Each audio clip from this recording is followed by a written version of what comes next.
Now day 7, functions in Python. What if you could reuse code again and again with just one command? In Python, functions help organize and reuse code.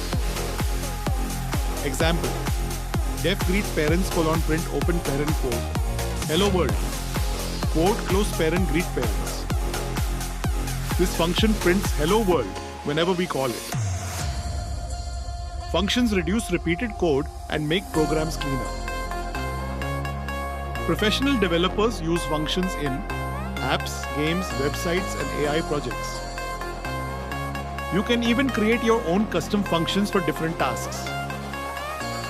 Def add, open parenthesis, or comma b, close parenthesis, colon print, open parenthesis, a plus b, close parenthesis, add open parenthesis, 5 comma, 3 close parenthesis. Tomorrow we'll learn lists in Python. Follow Innovex Arena for daily Python learning and tech content.